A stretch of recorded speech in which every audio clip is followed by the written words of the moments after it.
नमस्कार मित्रों, कैसे हो। मैं वर्मा सर आप सभी का अपने YouTube channel stock market engineering में स्वागत करता हूं। वैसे तो हमें इंजीनियरिंग में फाइनेंस के बारे में कुछ ज़्यादा नहीं बताया जाता, परंतु फाइनेंस को समझना भी बहुत ज़रूरी है। दोस्तों, दिनों दिन हमारी ज़रूरतें बढ़ती जा रही है और इनकम वहीं के वहीं है। हम सिर्फ बिज़नेस या जॉब के भरोसे ही सारी खर्चे नहीं उठा सकते। हम दोनों ही चीज़ों पर पूरी तरीके से डिपेंड नहीं रह सकते। दोस्तों, वैसे तो हमारे प्रधानमंत्री जी ने भी हमें आत्मनिर्भर बनने की सलाह दी है और उसी सलाह पर आगे बढ़ते हुए मैं आप लोगों के लिए लेकर आया हूँ A to Z of stock market, जहाँ मैं आपको हर रोज़ कुछ ना कुछ स्टॉक मार्केट के बारे में बताऊंगा। दोस्तों, मेरी कोशिश है कि मैं आपको हर एक चीज़ स्टेप बाय स्टेप बेसिक से लेकर एडवांस लेवल तक समझाऊं। वैसे तो ये कोर्स के लिए दोस्तों बाहर बहुत हेवी फीस चार्ज की जाती है और शायद यही कारण है कि हमें इसके बारे में ज़्यादा जानकारी भी नहीं है। मेरे हिसाब से दोस्तों, जिस प्रकार इंजीनियरिंग में बेसिक स्ट्रॉन्ग होना जितना ज़रूरी है, उतना ही ज़रूरी हमारे स्टॉक मार्केट में बेसिक्स का स्ट्रॉन्ग होना ज़रूरी है। तो चलिए स्टार्ट करते हैं बेसिक्स ऑफ स्टॉक मार्केट। तो दोस्तों, सबसे पहले हम लोगों को ये समझना होगा कि why there is a need of investment. हमें इन्वेस्टमेंट क्यों करनी है। तो इसके लिए मैं एक बहुत इजी एग्जांपल लेता हूँ। मान लीजिए कि आप लोगों की सैलरी है 40,000, उसमें से आप लोग 30,000 30,000 रुपये खर्चा कर देते हैं और 10,000 का आप लोग सेविंग करते हैं। तो उसी हिसाब से मैं कुछ कैलकुलेशंस आप लोगों के लिए लेके आया हूँ। दोस्तों, इन्वेस्टमेंट क्यों करना है, इसके पहले कुछ मैथमेटिक्स समझना बहुत ज़रूरी है। तो जिस प्रकार हम 10,000 रुपये महीना बचा रहे थे, तो आप देखिए कि आपके पहले महीने में 1,20,000 रुपये सेविंग हो गए। दोस्तों, हम एक और चीज़ को कंसिडर करेंगे यहाँ कि मेरी सैलरी 10% हर साल बढ़ जाती है। तो जो मैं 10,000 रुपये महीना बचा रहा था, जब मेरी सैलरी 40,000 थी, तो मैं सेम अजम्पशन के थ्रू आगे बढ़ूँगा कि जिस प्रकार मेरी 10% सैलरी बढ़ी है, मेरी सेविंग भी 10% बढ़ेगी। तो अगर मैं 110% ऑफ 1,20,000 रुपये निकालूंगा, 110% क्यों? क्योंकि पुराना 100% और प्लस 10%, 110% हो जाएगा। तो 1,20,000 का 110% ये होगा 1,23,000 रुपये। सिंपल है दोस्तों।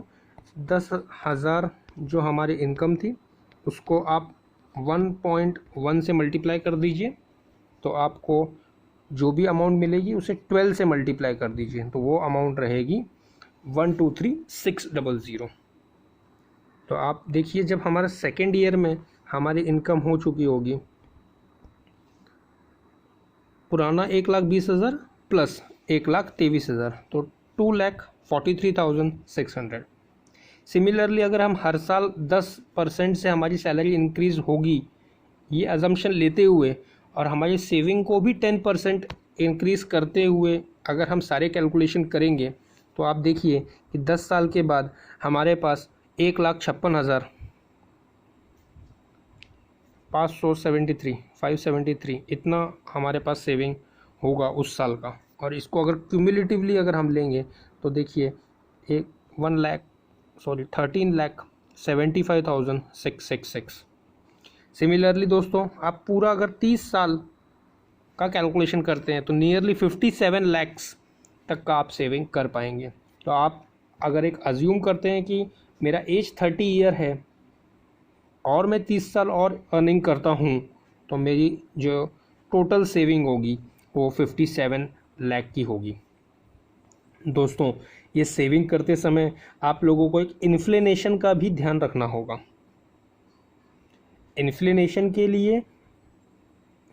इन्फ्लेशन का बेसिक मीनिंग होता है महंगाई दर।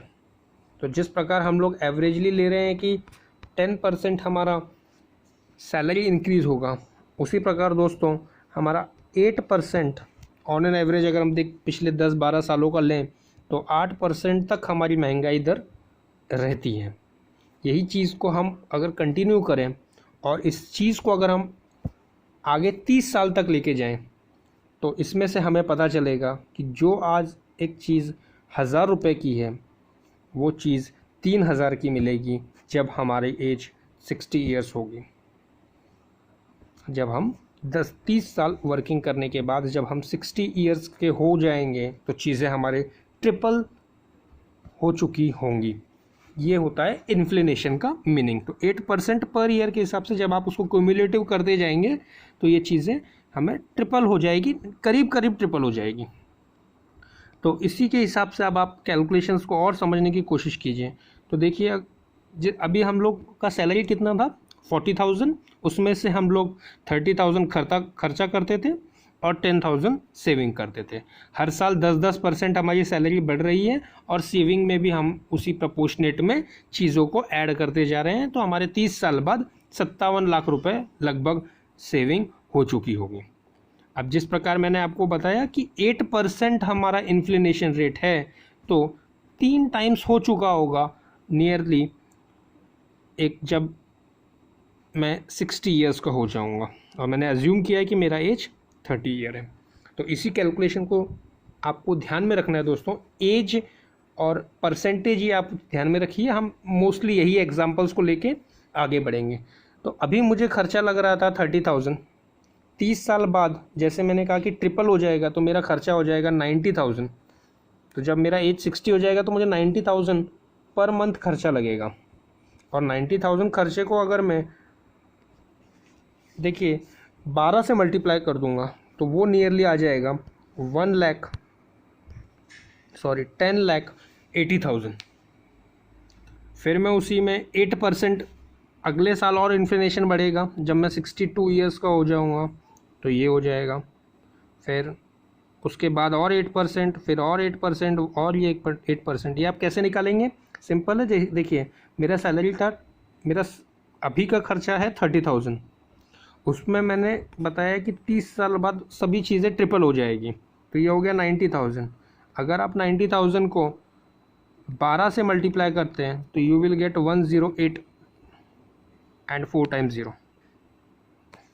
ठीक है दोस्तों, तो इसमें से मुझे पहला ये पता चल गया। अब मैं कंसिडर कर रहा हूँ कि 8% इन्फ्लेशन है, तो जो भी आंसर आया है 108, 1 2 3 4, इसको 1.08 से मल्टीप्लाई कर दीजिए तो मुझे अगले साल इतना खर्चा लगेगा। और सिमिलरली अब मैं इसका अगर क्यूमुलेटिव करते जाऊँगा, अगर पहले साल इतना लगाया प्लस ये कर दिया तो आई विल गेट 22 लाख। फिर से मैंने 12 लाख ऐड कर दिया तो 35 लाख। और इस चीज़ों को अगर मैं पूरी अच्छी तरीके से देखूँगा दोस्तों तो मुझे यहाँ से पता चल रहा है कि 5 साल बाद मुझे जब मेरा ये 65 हो जाएगा तो मुझे 63 लाख रुपीज़ खर्चा लगेगा। तो दोस्तों आप यहाँ से देख सकते हैं कि जो पैसा मैंने 30 साल सेविंग की है वो पैसा मुझे आगे 5 साल ही यूज़फुल होगा। दोस्तों ध्यान रखिए, मैंने यहाँ पर अपना कोई मेडिकल इमरजेंसी या फिर ये सब चीज़ें कंसीडर नहीं की है।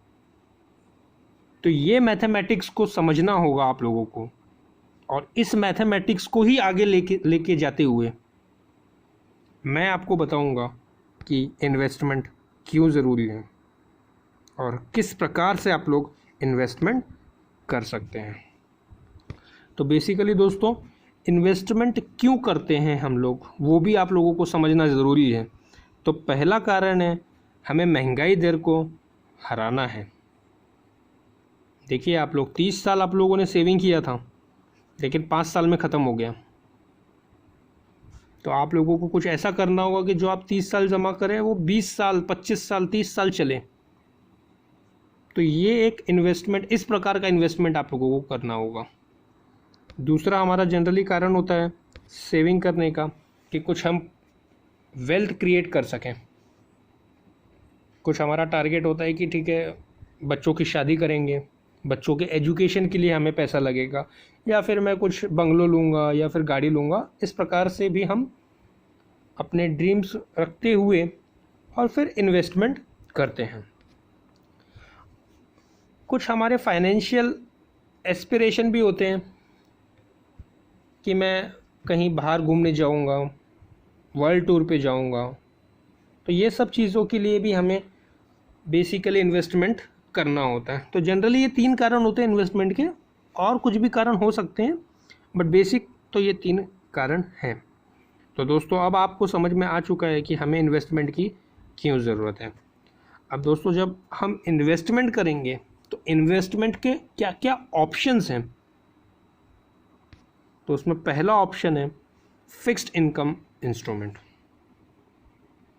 दोस्तों जब हम कुछ फाइनेंस की चीज़ अगर पढ़ते हैं तो उसमें आप लोगों को ये चीज़ पता होनी चाहिए कि जितना ज़्यादा रिस्क रहेगा उतना ज़्यादा रिटर्न मिलेगा। रिटर्न इन द सेंस कितने टाइम्स। अगर मैं रिटर्न कहता हूँ मेरा 10% रिटर्न आया तो इट्स अ 10% मोर। ठीक है, तो ये सभी जो चीज़ें हैं वो रिस्क के ऊपर डिपेंड है। तो पहला हमारा ऑप्शन है फिक्स्ड इनकम इंस्ट्रूमेंट। तो जनरली हम लोग फिक्स डिपॉजिट करते हैं। कुछ गवर्नमेंट ऑफ इंडिया के बॉन्ड्स आते हैं, गोल्ड बॉन्ड्स हम लोग खरीद सकते हैं। गवर्नमेंट एजेंसीज़ कुछ बॉन्ड्स निकालती हैं, वो हम लोग परचेस कर सकते हैं। कुछ प्राइवेट कंपनीज अगर बॉन्ड निकालती हैं तो वो हम परचेस कर सकते हैं। तो ये चीज़ों में इनकम जो होगा वो लिमिटेड होगा, 8%, 6%, 7%, इस प्रकार से होगा। और ध्यान रखिए दोस्तों हमारा इन्फ्लेशन रेट हमने ऑन एन एवरेज 8% पकड़ा हुआ है। 2010, 11, 12, 13 में तो वो नियर बाय 10, 12 ऐसा था। तो ये चीज़ों को ध्यान में रखते हुए डेफिनेटली हमारा जो रेट ऑफ इंटरेस्ट होना चाहिए या रेट ऑफ रिटर्न होना चाहिए वो ज़्यादा होना चाहिए। तो ये सभी जो फिक्स्ड इनकम इंस्ट्रूमेंट होते हैं ये लेस रिस्की होते हैं और इनमें रिटर्न भी जो होता है वो मीडियम होता है। सेकंड हमारे पास ऑप्शन है इक्विटी। ये सभी से ज़्यादा रिस्की है, इसमें रिटर्न भी हेवी होता है। दोस्तों अगर आप लोगों ने मेरा पहला वीडियो नहीं देखा है तो वो आप देख लीजिएगा, वहाँ पर मैंने सभी ये चीज़ें डिटेल में बताई हुई हैं कि किस प्रकार से इन्वेस्टमेंट कितना कितना परसेंटेज होता है। तो ऊपर आपको कार्ट में मिल जाएगा, आप कार्ट में उस लिंक में जाकर और चेक कर सकते हैं। तीसरा ऑप्शन है दोस्तों रियल एस्टेट।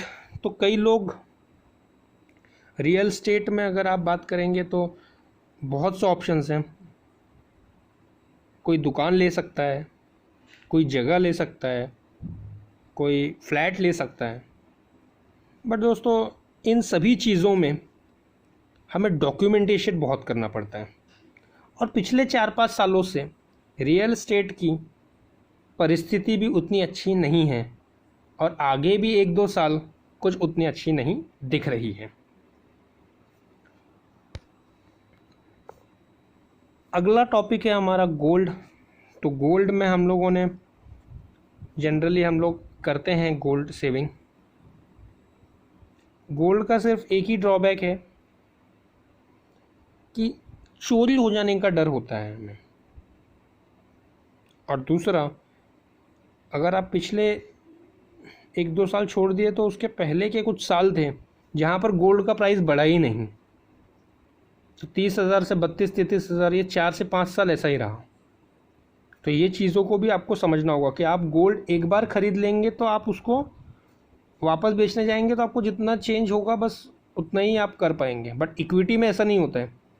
आपको लग रहा है कि आज ज़्यादा प्राइस बढ़ने वाला है तो आप बाय कर लीजिए, महंगा हो जाए तो सेल कर दीजिए, फिर बाय कर लीजिए, फिर सेल कर दीजिए। बट गोल्ड में इस प्रकार से आप नहीं कर सकते। छोटी छोटी चीज़ें बाय सेल नहीं होती। 10 ग्राम 20 ग्राम ऐसे आप करेंगे तो ही आपको ज़्यादा फ़ायदा होगा। और चोरी का भी डर होता है, तो वो चीज़ों को देखते हुए आप गोल्ड में भी हिसाब से इन्वेस्टमेंट कर सकते हैं। तो ये कुछ थंब रूल है दोस्तों जो कि आप लोगों को ध्यान देना चाहिए, और एज अ गुड इन्वेस्टर इसी हिसाब से आपने स्टार्ट करना चाहिए। तो दोस्तों जो भी आपका सेविंग हो, बचा हुआ सेविंग, सब आपका लोन वगैरह सब छोड़ के जो भी आपका सेविंग हो, तो अगर आप यंग हैं तो आप 70% इक्विटी में डालिए, बिकॉज अभी आप ज़्यादा रिस्क ले सकते हैं। 20% आप फिक्स इनकम में डाल दीजिए, और 10% आप मेटल्स मीन्स गोल्ड और सिल्वर में भी लगा सकते हैं। और जैसे ही आप रिटायर की एज में होते जाएंगे तो ग्रेजुअली अपना जो कंट्रीब्यूशन है, परसेंटेज कंट्रीब्यूशन, उसे आप शिफ्ट करते जाइए, और एट द एंड फिर आप जब आप रिटायर होंगे तो 70% आप फिक्स इनकम में रखिए, 20% आप इक्विटी मार्केट में रखिए, और 10% आप गोल्ड और सिल्वर लेके रख सकते हैं। तो ये कुछ थंब रूल्स है दोस्तों जो कि आपको लाइफ में हमेशा ध्यान रखना चाहिए। आप अर्ली स्टेज में ज़्यादा रिस्क ले सकते हैं, आप मेहनत कर सकते हैं, तो आप ये चीज़ों को ध्यान में रखिए। और ये भी जो भी परसेंटेज है दोस्तों, ये आपके सैलरी का नहीं है, ये आपके सेविंग का है, ठीक है। खर्चे आपके अलग हैं। तो देयर आर टू थिंग, एक एक्सपेंडिचर होता है और एक सेविंग होती है। तो एक्सपेंडिचर मीन्स सभी खर्चे, आपका घर का पूरा किराना, फिर home loan, car loan, insurance, जो भी आपका है वो सभी चले जाने के बाद जो भी आपका सेविंग बचेगा उसको इस प्रकार से आपको डिस्ट्रीब्यूट करना है दोस्तों। तो किसी का सैलरी कुछ 30,000 हो सकता है, वो 15,000 में सारा घर चला कर और 15,000 सेविंग कर सकता है, तो उस प्रपोर्शनेट में इसे बांट लीजिएगा। आगे बढ़ते हैं दोस्तों कि अब जब हमें पता चल चुका है कि हमें सेविंग करना है, सेविंग के पैसों को इन्वेस्ट करना है, इन्वेस्टमेंट करते समय हमें हाई रिस्क हाई रिटर्न देता है, लो रिस्क लो रिटर्न देता है। और हमारा ये जो पूरी सीरीज़ है सेशन का, ये सभी हम इक्विटी मार्केट पे ही हम ध्यान देंगे, मार्केट्स पे ही हम ध्यान देंगे, और उसमें भी बहुत सारे सेगमेंट है, तो मैं हर एक सेगमेंट लूँगा धीरे धीरे, बट अभी तो मैं इक्विटी पे ज़्यादा ध्यान दूंगा। तो equity is nothing but a selling and buying of shares. Just एक सिंपल दुकान के एग्जांपल ले लीजिए आप, कि आप लोगों के घर के पास में कोई दुकान है जहाँ से आप जाकर सामान खरीदते हैं। तो उसी प्रकार हमें अगर शेयर्स खरीदना है कंपनी के, तो हमारे पास दो दुकान है, और उसका नाम है NSE और BSE, national stock exchange, Bombay stock exchange. दोस्तों नेशनल स्टॉक एक्सचेंज में टॉप 50 कंपनीज होती हैं, और बॉम्बे स्टॉक एक्सचेंज में हमारे पास टॉप 30 कंपनीज के हिसाब से हम सेंसेक्स और निफ्टी देखते हैं। वैसे तो NSE में हमारे पास 5,000 से 6,000 कंपनियां लिस्टेड हैं। टोटल 5,000 से 6,000 कंपनियों के आप लोग शेयर खरीद सकते हैं, परंतु सभी कंपनियां उतनी वर्थफुल नहीं होती। हमें इन्वेस्टमेंट अच्छी कंपनियों में करना है जिनका रिटर्न्स अच्छा हो। तो इक्विटी में अगर आप ऑन एन एवरेज देखेंगे तो मीडियम स्केल के जो कंपनी है वो nearly 10 to 15% rate of return देते हैं, और जो अच्छे अच्छे कंपनी हैं वो नियरली 20 to 25% पर ईयर इतना तक रिटर्न देते हैं। तो इसके बारे में हम और डिटेल में आगे देखेंगे। तो आउट ऑफ 5,000 से 6,000 कंपनियों का लिस्टिंग करने के बाद national stock exchange top 50 company को अगर रिप्रेजेंट करेगा तो उसे हम कहेंगे निफ्टी 50, NIFTI, आप लोगों ने ये नाम सुना होगा। सिमिलरली टॉप 30 कंपनियां जो होंगी उनको हम कहेंगे सेंसेक्स, SENSEX, सेंसेक्स, ठीक है। तो बॉम्बे स्टॉक एक्सचेंज को जो टॉप 30 रहेगा उसे हम सेंसेक्स कहेंगे, और जो नेशनल स्टॉक एक्सचेंज में टॉप 50 कंपनीज होंगे वो निफ्टी 50 हम उसे कहते हैं। दोस्तों डेफिनेटली यही 30 कंपनियां यही 50 के अंदर है। तो अब आप मुझे बताइए कि आप सेंसेक्स में काम करेंगे या फिर आप निफ्टी से। एक एग्जांपल ले लीजिए, 2 दुकान हैं आपके, एक में 30 प्रोडक्ट है, एक में 50 प्रोडक्ट है, तो आप कहाँ से लेने जाना पसंद करेंगे? डेफिनेटली 50 वाले के पास। क्यों? क्योंकि अगर रास्ते में आपको कोई एक आधी चीज़ याद आ जाती है तो उसकी प्रोबेबिलिटी ज़्यादा है कि वो निफ्टी के शॉप में अवेलेबल हो। तो दोस्तों ये जो 50 कंपनीज़ हैं वो सेंसेक्स की 30 कंपनियों को ओवरराइड करते हुए ही रखती हैं। वो कंपनियां निफ्टी में भी होती हैं, इसीलिए हम लोग मैक्सिमम ट्रेडिंग जो है वो निफ्टी में ही करेंगे। निफ्टी से एक और चीज़ दोस्तों आप लोगों को ध्यान में रखना है कि ये जो 50 कंपनीज़ है या जो 30 कंपनियाँ ये फिक्स नहीं होती, इनके परफॉर्मेंस के हिसाब से इन्हें रिमूव किया जाता है या ऐड किया जाता है। तो ये चीज़ें भी आप लोगों को पता होना चाहिए कि लिस्टिंग हमेशा फिक्स नहीं रहेगी, परफॉर्मेंस कंपनी का इम्पॉर्टेंट है। और जैसे कि मैंने आपको बताया कि आप अच्छे कंपनी में इन्वेस्ट करेंगे तो अच्छा मुनाफा आपको मिलेगा, इसीलिए हम ऐसी कंपनी में इन्वेस्ट करेंगे जो कि टॉप 50 हैं, जहाँ पर अलग अलग फील्ड से अलग अलग एरिया से कंपनी आकर और टॉप में ऐड हुई हैं। ऐसे कंपनियों में ही हम पैसा लगाना पसंद करेंगे और हम लोग उसी में पैसा लगाएंगे। तो दोस्तों ये इसके बारे में बहुत मैं डिटेल में आगे डिस्कस करने वाला हूँ। अभी मैं जस्ट शॉर्ट में आप लोगों को बता रहा हूँ, सिंस आज पहला लेक्चर है। उसके बाद आप लोगों को पता होना चाहिए कि अभी जो सामान खरीदारी वाले लोग हैं, जो हम शेयर खरीदने वाले हैं, ऐसे शेयर खरीदने वालों की कुछ कैटेगरी है दोस्तों। तो पहला है रिटेल मीन्स हम जैसे सादे पार्टिसिपेंट्स, रिटेल पार्टिसिपेंट्स उसको कहते हैं। दूसरे कुछ एनआरआईज होते हैं जो आउटसाइड इंडिया के हों। डोमेस्टिक इंस्टीट्यूशंस होते हैं कुछ। तो डोमेस्टिक इंस्टीट्यूशन में अगर आप ले लेंगे तो LIC इंडिया का आप नाम ले लीजिए, जो कि डोमेस्टिक है, जो कि अब आपको पता होगा कि हम लोग LIC में प्रीमियम पे करते हैं। अगर आप देखें तो मैं 10,000 का प्रीमियम 15 साल पे करूँगा, और अगर मेरा कवर अगर 20 लाख का है तो इतने कम अमाउंट देके कंपनी ऐसे ही मुझे अमाउंट पे नहीं कर देगी। तो LIC क्या करती है, ये पैसा पूरा मार्केट में लगाती है, मार्केट में वो शेयर परचेस करती है और उससे जो इनकम होता है वो हम लोगों को दिया जाता है। ठीक है, तो उसी को हम कहेंगे डोमेस्टिक इंस्टीट्यूशंस। कुछ एसेट मैनेजमेंट कंपनीज होती हैं दोस्तों। कुछ कंपनियां स्पेशली बाज़ार से पैसा ले लेंगे, मींस हम लोगों से पैसा लेकर और उसे मार्केट में लगाते हैं। ऐसे कंपनियों को हम लोग एसेट मैनेजमेंट कंपनीज कहते हैं। इसमें बेस्ट एग्जांपल है HDFC एसेट मैनेजमेंट। ठीक है, ऐसे बहुत अच्छा परफॉर्म कर रही है HDFC एसेट। ऐसे ही आपके बहुत सारे कंपनीज अवेलेबल है जो कि स्पेशली मैनेजमेंट करती हैं शेयर्स का।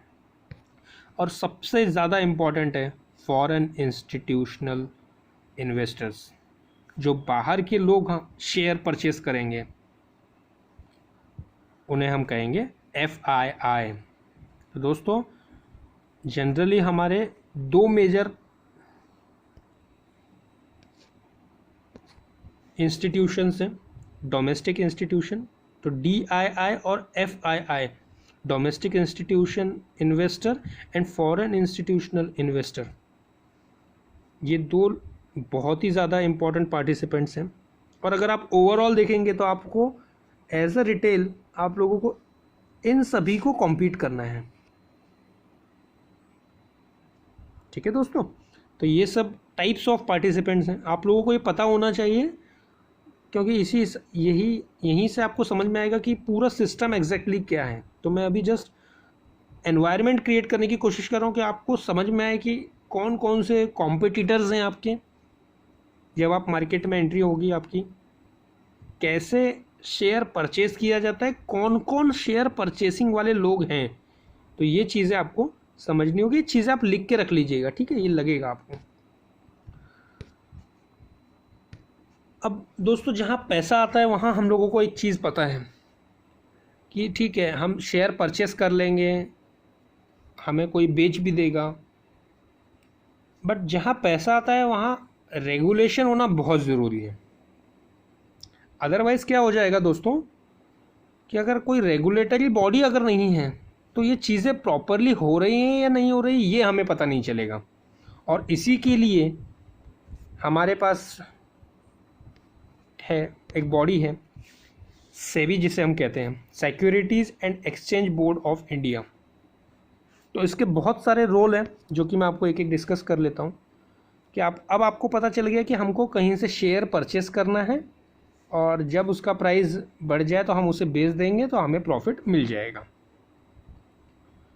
तो स्टॉक एक्सचेंज क्या करता है, सेबी क्या करता है कि अश्योर करता है कि बिजनेस बिटवीन जहाँ से हमने शेयर खरीदा है और रिटेलर मीन्स मैं, ये सब चीज़ें प्रॉपरली हो रही है या नहीं हो रही है, फेयरली इट इज़ ऑकरिंग और नॉट। दूसरा है कि हम जैसे पार्टिसिपेंट्स कोई अनफेयर प्रैक्टिस में तो नहीं आ जाएंगे। तो जब हम देखते हैं हम लोगों ने एक रियल स्टेट का मैंने आपको एग्जांपल बताया था कि यहाँ पर डॉक्यूमेंटेशन वहाँ बहुत होता है, करेक्ट, फ्रॉड होने का चांसेस भी बहुत होता है। तो ये सब चीज़ों को, ये रियल स्टेट का मैंने आपको बताया, तो ये सब चीज़ें यहाँ ना हो इसके लिए सेबी हमें दिखता है। कई बार क्या होता है कि हम लोगों को, अब देखिए मैं रिटेलर हूँ तो मेरे ऊपर इतने बड़े बड़े इंस्टीट्यूट DII FII इतने बड़े बड़े लोग हैं जो कि खुद ऊपर मिलजुल करके और हम जैसे छोटे इन्वेस्टर का नुकसान ना कर दें। ऐसा ना हो जाए कि हमें कुछ प्रॉफिट ही ना मिले। तो आपको पता होगा कि कंपनियां शेयर क्यों बेचती है, वो तो एक तो वो हमसे पैसा जमा कर लेगी और वो पैसे को वो उसके बिज़नेस एक्सपांशन में लगाएगी और बिज़नेस एक्सपांशन में लगाने के बाद उसे जो भी प्रॉफिट होगा वो हम लोगों को दे देगी।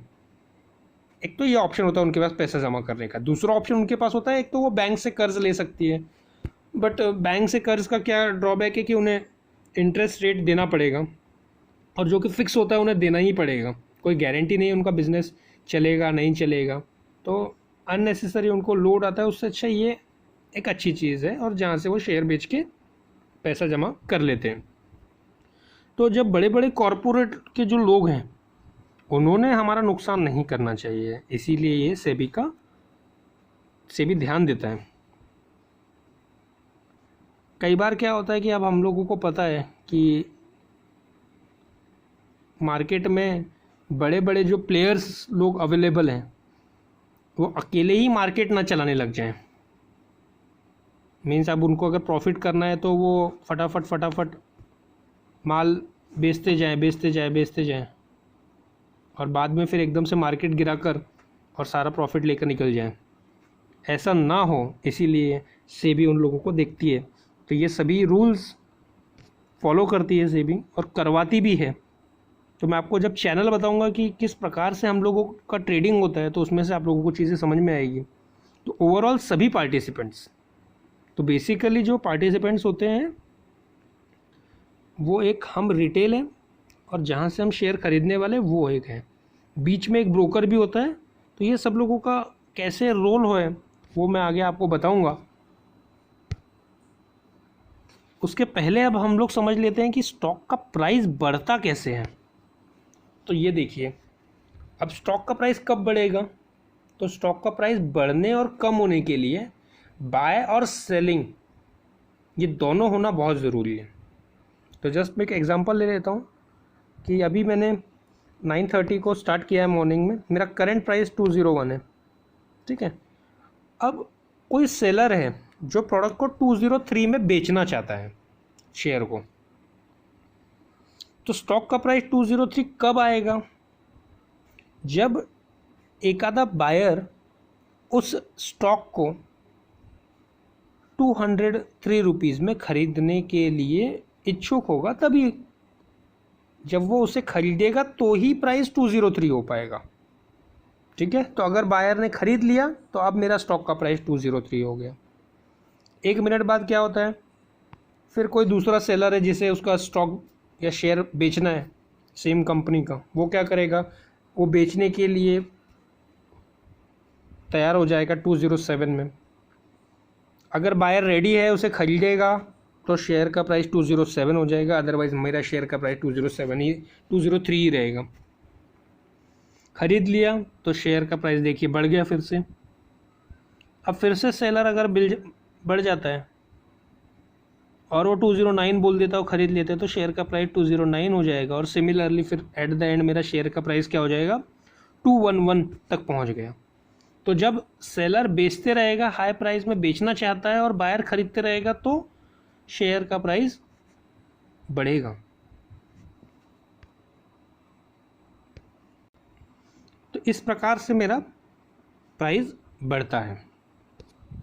अब एक और चीज़ आप लोगों को समझना है, सिमिलरली वो हम इसे सेल के लिए भी ले सकेंगे। अगर स्टॉक प्राइस कैसे कैसे कम होगा, अगर मैं मेरा प्रोडक्ट, अगर सेम एग्जांपल ले लो, अगर मैं मेरा शेयर जो है वो 190 में बेचना चाहता हूँ, मैं श्योर नहीं हूँ कि अब ये कंपनी कोई अच्छा परफॉर्म कर रही है, तो मैं मेरा शेयर प्राइस 190 में बेच दूंगा। अगर कोई बायर मुझे 190 में लेने वाला मिल जाएगा तो स्टॉक का प्राइस 109 हो जाएगा। फिर दूसरा जो सेलर है वो अगर 160 में अगर बेचना चाहेगा और बायर मिल जाएगा तो उसे खरीद लेगा। तो इस प्रकार से स्टॉक का प्राइस कम और ज़्यादा होते रहता है। तो इसी को हम कहेंगे रैलीज मूवमेंट। तो रैलीज क्या होता है दोस्तों, मार्केट के साथ चलना, उसे हम रैलीज कहेंगे। और movement means up and down. तो पहला जो मैंने एग्जांपल लिया कि ये स्टॉक प्राइस देखिए बढ़ते जा रहा है, बढ़ते जा रहा है, बढ़ते जा रहा है, तो उसे हम रैली कहेंगे। और एज अ इन्वेस्टर हम लोगों को रैली का साथ ही देना चाहिए। जिस डायरेक्शन में मार्केट जाए उसी डायरेक्शन में हम लोग चलें। ठीक है, कई बार मार्केट क्या होता है, अप डाउन होता है, जैसे अभी ये कोविड के समय हो रहा है, अगर आप लोग मार्केट ऑब्जर्व करते होंगे तो। ठीक है दोस्तों, तो ये कुछ बेसिक टर्म्स थी। अब मैंने जैसे कि आपको बताया कि अच्छे कंपनियों में आप लोगों ने पैसा लगाना है, तो 2 एग्जांपल है, रिलायंस इंडस्ट्री और उगर शुगर। आप कौन से कंपनी पे पैसा लगाना चाहेंगे? डेफिनेटली रिलायंस इंडस्ट्री, बड़ा ब्रांड है तो डेफिनेटली वहाँ फ़ायदा भी हमारा ज़्यादा होगा, वो अच्छा कमाएगा तो हमें अच्छा कंट्रीब्यूशन उसका हमारा देगा। ठीक है दोस्तों, तो ये चीज़ें आप लोगों को समझनी होगी। दोस्तों आज पहला लेक्चर था, इसीलिए मैंने इतना ही बेसिक रखा हुआ है। अब मैं आगे के लेक्चर्स के बारे में आप लोगों को सारी डिटेल में चीज़ें समझा देता हूँ। तो दोस्तों कल नेक्स्ट जो सेशन हमारा होगा, वहाँ से हम हर दिन एक क्विज़ लेते जाएंगे। मैं हर दिन आपको डिस्क्रिप्शन बॉक्स में क्विज़ की लिंक दूंगा, वो क्विज़ के लिंक में जाकर आपको क्विज़ अटेंड करना है। जितने भी सारे हमारे लेक्चर्स होंगे, हर एक का क्विज़ का जो टोटल रहेगा उसके हिसाब से हम सर्टिफिकेशन आप लोगों को देंगे। दोस्तों आपको सभी लेक्चर्स अच्छे से सुनना है। एक मेरा इंट्रोडक्टरी लेक्चर है जो मैंने पहले कार्ड में बताया था, डिस्क्रिप्शन बॉक्स में भी मैं डाल दूंगा, वो भी आप देख लीजिएगा दोस्तों। तो दोस्तों मेरे हिसाब से आज के लिए इतना काफ़ी है। अगले लेक्चर में जो है वो हम लोग ये चीज़ें देखेंगे, और अब हम नेक्स्ट लेक्चर से एकदम बेसिक तरीके से और चीज़ों को स्टार्ट करेंगे। तो नेक्स्ट हम लोग देखेंगे timings in the stock market, कि कुछ टाइमिंग्स हैं, हर टाइमिंग में क्या क्या होता है वो हम लोग देखेंगे। बहुत सारी टर्मिनोलॉजीज़ हैं, क्योंकि बिकॉज हमारा बैकग्राउंड कुछ अलग है, अब हमें अलग डायरेक्शन में आना, तो उस लैंग्वेज में हमें बात करना होगा। तो जिस प्रकार देखिए हम लोग ड्राइंग करते हैं, तो ड्राइंग की लैंग्वेज में हम लोगों को चीज़ों को समझाना होता है। अगर हम लोग कुछ डिज़ाइनिंग का पार्ट कर रहे हैं तो डिज़ाइनिंग की लैंग्वेज में हमें समझाना होगा। सेम अब हम लोग स्टॉक मार्केट के फील्ड में आ गए हैं तो इसकी लैंग्वेज हमको समझना होगा। तो कुछ बेसिक टर्मिनोलॉजीज है वो मैं आप लोगों के साथ डिस्कस करूँगा, कुछ केस स्टडीज़ आप लोगों के साथ डिस्कस करूँगा। तो दोस्तों आप लोगों से एक रिक्वेस्ट है कि आप लोग जब कल का लेक्चर अटेंड करें तो उसके पहले आप लोग moneycontrol.com ये वेबसाइट पे आप लोग एक बार चले जाइए और वहाँ से एक बार ओवरलुक कर लीजिए, तो सभी बहुत सारे बेसिक चीज़ें आप लोगों को वहाँ पे देखने के लिए मिल जाएगी। वहाँ पे जो टर्मिनोलॉजीज है वही मैं आप लोगों के साथ डिस्कस करूँगा। ठीक है दोस्तों, तो ये एक चीज़ थी दोस्तों। ये वीडियो जो है ये हम लोग स्पेशली इंजीनियरिंग स्टूडेंट्स और फैकल्टीज़ के लिए बना रहे हैं। जैसे आज लॉकडाउन भी एक्सटेंड हो चुका है, तो अगले 15 से 17 दिनों में मेरी कोशिश रहेगी कि आप लोग ट्रेडिंग करने के लायक बन जाएं। दोस्तों 2 से 3 चीज़ मैं आप लोगों को सजेशन देना चाहता हूं, जो कि आप लोगों को ध्यान में रखनी चाहिए कि स्टॉक मार्केट में हमें हमारे हिसाब से चीज़ें करनी चाहिए। ये कोई गैम्बलिंग नहीं है। स्टॉक मार्केट एग्जैक्टली क्या है दोस्तों, ये मैंने ऑलरेडी मेरे पहले वीडियो में बना के रखा हुआ है। ऊपर कार्ट में भी आप लोगों को लिस्ट मिल जाएगा, उस पर जाके आप एक बार वो सुन के देखिए, तो वहाँ पर मैंने चीज़ों को समझाया है। ठीक है। दूसरी चीज़ हमको ध्यान में रखना है कि हमें कहीं भी पैसा खर्च नहीं करना है। ये सारा जो कोर्स है वो मैं आपको फ्री ऑफ कॉस्ट सिखाऊंगा। ठीक है दोस्तों, ये चीज़ आपको ध्यान में रखनी है। पैसे किसी को भी नहीं देना है। बाहर अगर आप लोग देखेंगे तो 1-1, 2-2, 3-3 लाख फीस है इसकी, और 1-1, 2-2 दिन के सेशंस लेते हैं। सेम क्वालिटी का नॉलेज मैं आप लोगों को दूंगा। कुछ आप लोगों को एफर्ट्स लेना होगा। हम जैसे जैसे लर्न एंड अर्न ये करते हुए आगे बढ़ेंगे। तो दोस्तों ये चीज़ों को आपको ध्यान में रखना है।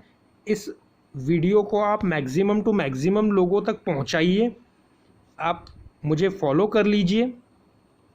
मेरा यूट्यूब चैनल पे आप सब्सक्राइब का बटन दबा दीजिए, बेल आइकॉन भी दबा दीजिए, ताकि जैसे भी ही मैं वीडियो बना के डालते रहूँगा आप लोगों तक पहुँचते रहेंगे। दोस्तों बच्चों को भी इसमें इन्वॉल्व कीजिए, क्योंकि आप लोगों को पता होना चाहिए कि आगे का सिचुएशन जॉब ओरिएंटेड उतना नहीं है अच्छा। हम 1 घंटा आधा घंटा अगर दिन का निकाल लेंगे तो दिन में आराम से हम 500, 1000, 1200 रुपये कम इन्वेस्टमेंट में आसानी से कमा सकते हैं। तो ये चीज़ों को समझते हुए मैं आप लोगों से रिक्वेस्ट करूँगा कि ये वीडियो को सभी तरफ तक पहुँचाइए। कल हम लोग मेन टेक्निकल पोर्शन का स्टार्ट कर देंगे, तो आप एक बार मनी कंट्रोल की वेबसाइट देख लीजिएगा और मैक्सिमम टू मैक्सिमम पार्टिसिपेंट हों, इसके लिए आपका आशीर्वाद मुझे दीजिए। चलिए अब आज के लिए इतना काफ़ी है। जय हिंद, जय महाराष्ट्र।